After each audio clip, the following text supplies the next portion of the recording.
Good evening friends, आप सभी को मेरा प्रणाम, नमस्कार, जय श्री राम।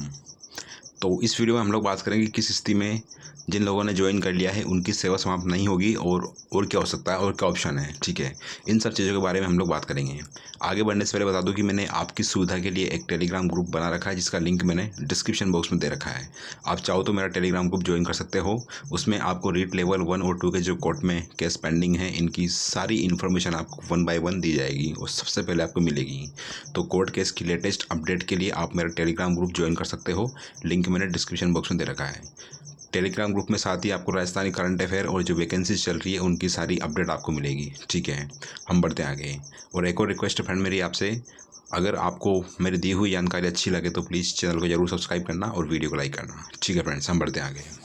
देखो, जो अभी इन्फॉर्मेशन मिल रही है वो ये है कि सेवा समाप्त करना एक ऑप्शन सरकार के पास में है कि अगर ये मैटर सुप्रीम कोर्ट तक जाता है और सफिशेंट अमाउंट में अगर कोर्ट के या सरकार के पास में वैकेंसीज अवेलेबल नहीं होती है तो उस कंडीशन में क्या होगा कि जितने भी लोग ज्वाइन किए हुए हैं या जिन लोगों ने ज्वाइन नहीं किया है सभी का रिजल्ट रिवाइज होगा।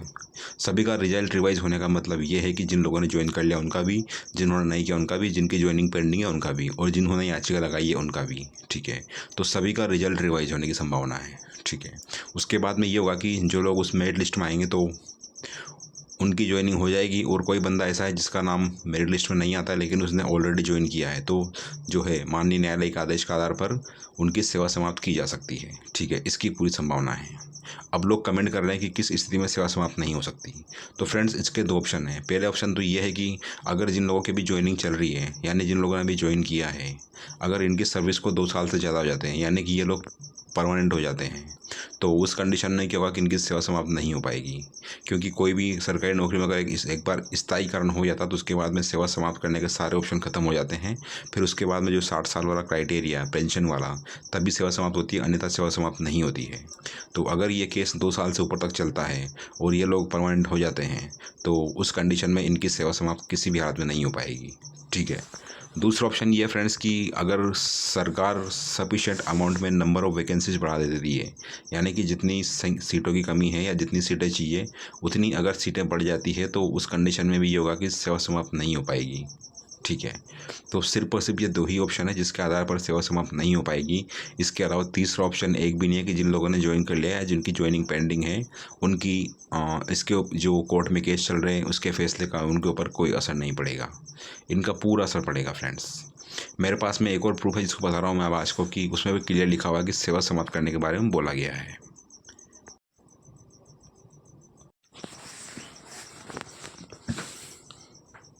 एक और ये order friends Rajasthan high court का ही है जो डबल बेंच का ऑर्डर है और मतलब डीवी का ऑर्डर है और हाई कोर्ट एलडीसी के एग्ज़ाम को लेकर ये ऑर्डर आया हुआ है। ठीक है, इसमें क्या लिखा हुआ आप देख सकते हो।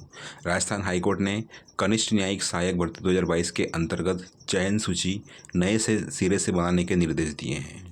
कोर्ट ने हाईकोर्ट प्रशासन से कहा कि आरक्षित वर्ग के अनारक्षित श्रेणी से अधिक अंक प्राप्त करने वाले अभ्यर्थियों ने यदि आरक्षण के तहत शिथिलता का लाभ नहीं लिया है तो उन्हें अनारक्षित श्रेणी में शामिल कर नए सिरे से चयन सूची जारी की जाए। सूची में जुड़ने वाले नए अभ्यर्थियों के लिए कंप्यूटर टाइप स्पीड व दक्षता टेस्ट आयोजित किया जाए। साथ ही कहा कि नई चयन सूची में पूर्व में नियुक्ति पा चुके अनारक्षित अभ्यर्थी यदि चयन से बाहर हो जाएं और पद खाली न हो तो उनकी सेवा समाप्त कर दी जाए। ये माननीय राजस्थान न्यायालय जो माननीय न्यायालय राजस्थान का उच्च न्यायालय राजस्थान का उसका ये फैसला है। और एक आपको मैंने मॉर्निंग में दिखाया था सुप्रीम कोर्ट का फैसला। तो ऐसा नहीं है फ्रेंड्स कि जिन लोगों ने एक बार ज्वाइन कर लिया उनकी सेवा समाप्त नहीं हो सकती।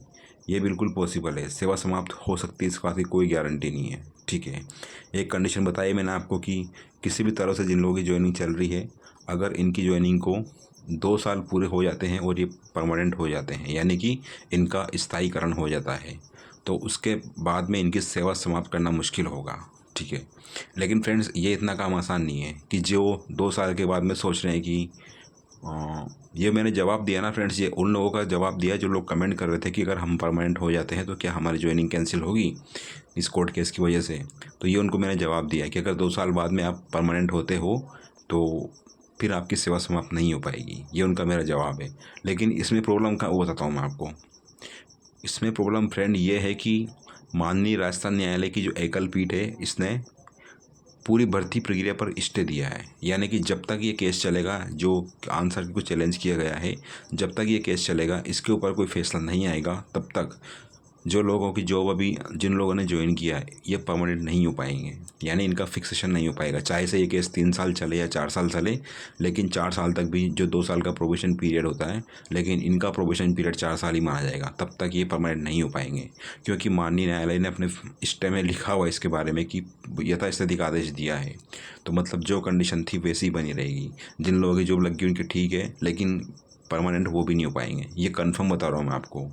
तो जो लोग मेरे को कमेंट कर रहे हैं कि अगर 2 साल पूरे हो जाते हैं प्रोबेशन पीरियड के तो उसके बाद में कोई प्रॉब्लम आएगी, तो मैं बता दूं फ्रेंड्स कि प्रोबेशन पीरियड ही पूरा नहीं हो पाएगा।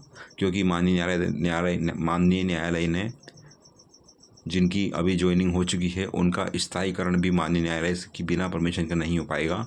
और माननीय न्यायालय ने पूरी भर्ती की प्रक्रिया पर ऑलरेडी स्टे लगा दिया है। तो इसका मतलब ये हुआ कि अगर ये लोग 3 साल तक भी जॉब करते हैं और 3 साल तक इस केस का कोई फैसला नहीं आता है, तो इसका मतलब ये समझा जाए कि 3 साल तक फ्रेंड्स कि 3 साल तक जिन लोगों ने अभी ज्वाइन किया उनका स्थायीकरण नहीं होगा। यानी कि 3 साल तक ही वो टेम्प्ररी यानी कि अस्थायी रहेंगे। ठीक है, तो उम्मीद करूँगा मैंने जो जानकारी दी है आपके सवालों का मैंने जवाब दे दिया है। बाकी जो भी कोई क्वेश्चन हो, आपका डाउट हो, आप कमेंट में टाइप कर सकते हो। ठीक है, और जो भी लोग बोलते हैं कि मैं नेगेटिव इन्फॉर्मेशन देता हूँ, तो देखो मेरा कोई मोटिव नहीं है ऐसा। अभी आपको पता है फ्रेंड्स कि जी पशुधन सहायक भर्ती में जिन लोगों ने पशुधन सहायक जो बने थे, आप जानते हो ना, 1.5 साल के आसपास नौकरी करी उन लोगों ने। उसके बाद में उनके लिए आदेश आया कि इनकी सेवा समाप्त कर दी जाए। कितना बुरा लगा होगा उन लोगों को, इतना नेगेटिव उन लोगों की लाइफ में आया होगा, मैंने पहली बार देखा है। लेकिन मैंने कोर्ट में एलडीसी की नौकरी कर रखी है, तो मुझे पता है कि क्या होता है क्या नहीं होता है। बिल्कुल होता है ऐसा, ऐसा नहीं है कि पहली बार हो रहा है। लोग बोलते थे कि एक बार ज्वाइनिंग लेने के बाद में कभी कोई नहीं हटा सकता। आपको पता लग गया ना फ्रेंड्स कि बिल्कुल हटा सकते हैं, इस बात की कोई गारंटी नहीं है। अगर वैकेंसी के अंदर आपको joining subject to writ petition, यानी कि जो कोर्ट में केस चल रहे हैं उनके अधीन अगर आपको नियुक्ति दी जाती है, तो इसका मतलब यह हो कि जब तक उस केस का कुछ नहीं होता तब तक आपकी नियुक्ति जो पूरी उसके अधीन रहेगी, यानी गुलाम रहेगी। ठीक है फ्रेंड्स, तो यह था फिलहाल अभी के लिए। मिलते हैं नेक्स्ट वीडियो में। तो आपको मैंने पूरी जानकारी दे दी है कि अगर ये केस अगर 3 साल तक भी चलेगा आंसर की वाला, तो 3 साल तक भी आप परमानेंट नहीं हो पाओगे जिन लोगों ने ज्वाइन किया है। और आपकी जो सैलरी बेसिक मिलता है आपको 21-22 हज़ार रुपये या 18-20 हज़ार रुपये जो भी मिलते हैं, वही आपको 3 साल तक मिलेंगे या 4 साल तक मिलेंगे, अगर ये आपका केस 4 साल तक चलता है तो।